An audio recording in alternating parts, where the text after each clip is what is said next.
আমাদের ব্যবস্থাপনা কমিটির নামে আমরা কোনো মামলা করি নাই। সমবায় অধিদপ্তর আমাদের বিরুদ্ধে কোনো অভিযোগ করেন নাই।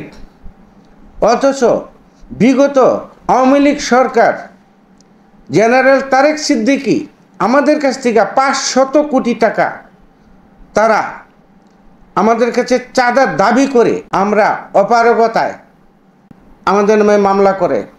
Destiny Multipurpose Cooperative Society limited গত 23/4/2005 গণপ্রজাতন্ত্রী বাংলাদেশ সরকার সমবায় অধিদপ্তর কর্তৃক নিবন্ধন লাভ করে এবং 2/5/2005 আনুষ্ঠানিকভাবে যাত্রা শুরু করে।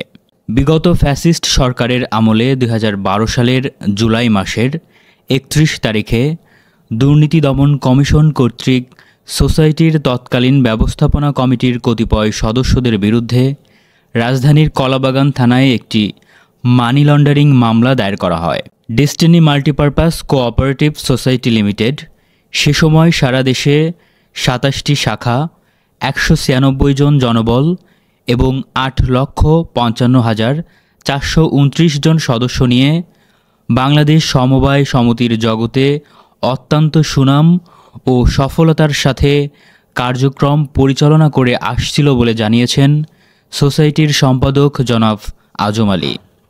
যাত্রা শুরুর পর থেকে শেয়ার মূলধনের পরিমাণ উল্লেখযোগ্যভাবে বৃদ্ধি পেয়ে 2011-12 অর্থবছরে অনুমোদিত ও পরিশোধিত শেয়ার মূলধন যথাক্রমে 1,400 কোটি ও 1,381.18 কোটি টাকায় উন্নীত হয়।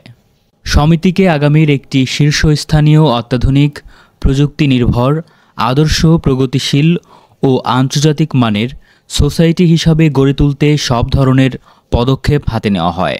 ঠিক সেই সময় দুদকের দায়েরকৃত মামলার কারণে একসময়ের সরব প্রাণচঞ্চল সোসাইটির ব্যবস্থাপনায় নেমে আসে এক ভয়াবহ অন্ধকার। দুদকের আবেদনের প্রেক্ষিতে আদালত সোসাইটির সমস্ত ব্যাংক হিসাব জব্দ করা সহ যাবতীয় স্থাবর অস্থাবর সম্পত্তির উপর ক্রোক আদেশ প্রদান করেন এবং বাংলাদেশ পুলিশকে রিসিভারের দায়িত্ব প্রদান করেন। সে সময় সোসাইটির 8 লক্ষাধিক সদস্য ও বিনিয়োগকারীগণ আর্থিক, সামাজিক ও মানসিকভাবে চরম ক্ষতির সম্মুখীন হন এবং বেশ কিছু জমিও বেহাত হয়ে যায়। এভাবে পর্যায়ক্রমে একাধিক মামলা করা হয় ডেস্টিনি মাল্টিপারপাস কোঅপারেটিভ সোসাইটি লিমিটেডের বিরুদ্ধে। তবে প্রশ্ন হলো, মামলাগুলো কি আসলে বৈধ ছিল? উত্তর না। সোসাইটির কর্তৃপক্ষ দাবি করেছেন কোনো মামলাই বৈধ ছিল না, বরং ফ্যাসিস্ট সরকারের আমলে ক্ষমতার অপব্যবহার করে সোসাইটির বিরুদ্ধে অবৈধভাবে একাধিক মামলা করা হয় এবং মোটা অঙ্কের অর্থও দাবি করা হয়। বৃহস্পতিবার এক সাক্ষাৎকারে সোসাইটির সম্পাদক জনাব আজম আলী বিষয়টি নিয়ে দুঃখ প্রকাশ করেন এবং অন্তর্বর্তীকালীন সরকার প্রফেসর ডক্টর মোহাম্মদ ইউনূসের কাছে ন্যায় বিচার আশা করেন। আমাদের ব্যবস্থাপনা কমিটির নামে আমরা কোনো মামলা করি নাই। সমবায় অধিদপ্তর আমাদের বিরুদ্ধে কোনো অভিযোগ করেন নাই। অথচ বিগত আওয়ামী লীগ সরকার জেনারেল তারেক সিদ্দিকী আমাদের কাছ থেকে 500 কোটি টাকা তারা আমাদের কাছে চাঁদা দাবি করে আমরা অপারগতায় আমাদের নামে মামলা করে দুদকেই সাক্ষী, দুদকেই বাদী।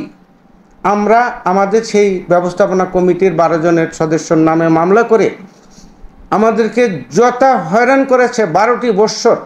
আমাদের সভ্যরা কোনো রকমের ডিভিডেন্ড থেকে বঞ্চিত হয়েছে। 2023-4-2005 সনে আমাদের যখন এই সমিতি চালু হওয়ার 2 বছর পর থেকে আমরা ডিভিডেন্ড, আমাদেরই ম্যানেজমেন্ট ডিভিডেন্ড আমাদেরকে দিয়েছে 12 সন পর্যন্ত। দেওয়ার পরে 12 সনের পর থেকে যখন তারা মামলা করলো তখন ডিভিডেন্ড দেওয়া বন্ধ হয়ে গেল। আমাদের 26টা শাখা ছিল সারা দেশে মিলে, প্রত্যেকটা শাখা আমাদের বন্ধ হয়ে গেল। কেন?